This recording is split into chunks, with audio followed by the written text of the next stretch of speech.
New this morning, we are continuing a conversation that is so difficult to have, but so really critical, particularly this time of year. As September, as you know, is Suicide Awareness Month, and joining us again to talk a little bit about some of the misunderstandings, misconceptions, maybe myths that surround suicide and suicidal ideation. This is Dr. Alexandra Kohlhase from Essentia. Thanks so much for coming back. Good morning. Okay, so I guess the only way to really put it is what is quote unquote normal about some of these thoughts and what is cause for concern? Is that a way to put it? Mm-hmm. I think that a lot of people have troublesome, intrusive thoughts from time to time, and sometimes that is even a reason that people come in for therapy in the first place. To say, I'm having this thought, it's concerning me, and I think being able to define what is normal, you know, everyone might have a thought from time to time, and being able to identify it's just a thought. Yeah. If you have a thought of something bad happening to you or even doing something bad, for example, what would happen if I drove my car off the road, right?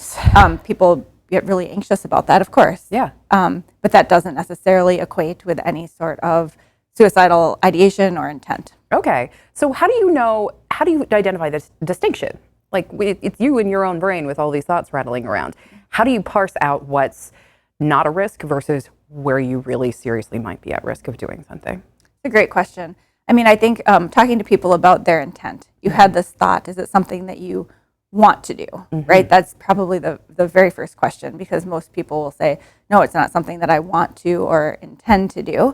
And I think also just thinking about the frequency and intensity of these thoughts, if this is something that's occurring to you every day, every time you get behind the wheel, that's more concerning than a passing thought once in a while. Yeah. And I think just how distressing it is to you, because even if it's not something that you are necessarily planning to do, if you're experiencing a lot of distress from these repeated intrusive thoughts, then certainly that's something that would be worth exploring and maybe seeking some help for. Can we just take a moment, and because it's a term that I'm kind of glancingly familiar with, but for people who haven't heard it or really heard it defined, how would you define what an intrusive thought actually is?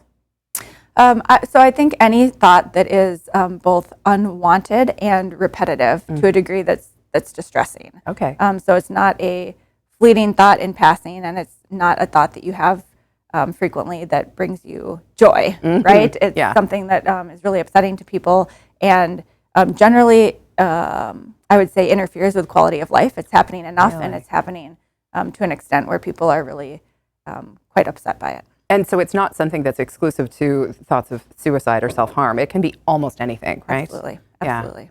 So we were talking a little bit about how the weather is going to probably take a turn for the cooler and stay that way pretty soon. Talking about, you know, the approach of the holiday season, that can really worsen some people's depression and seasonal depression, and that can lead to some of these thoughts, right? Yes. Already people are talking about the holidays, and sometimes, especially with children, I would say that comes with excitement.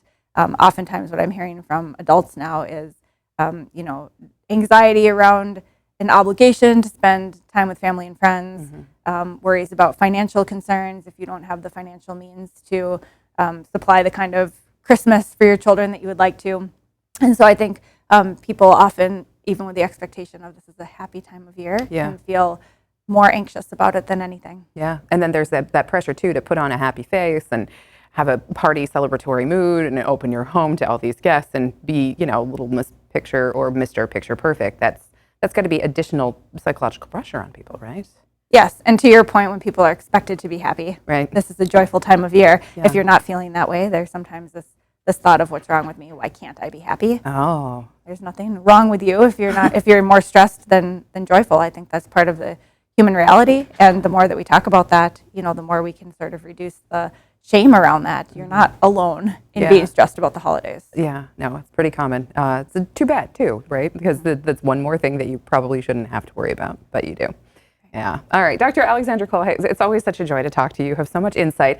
We are going to have all of her information on our website. If you are thinking maybe you would like to talk to somebody who knows a little bit more about how these ideas work and what you should be worried about and what you can kind of just walk away from, we'll have all the information on that on our website after the show, and we're going to come back and take a quick look at health news after this break.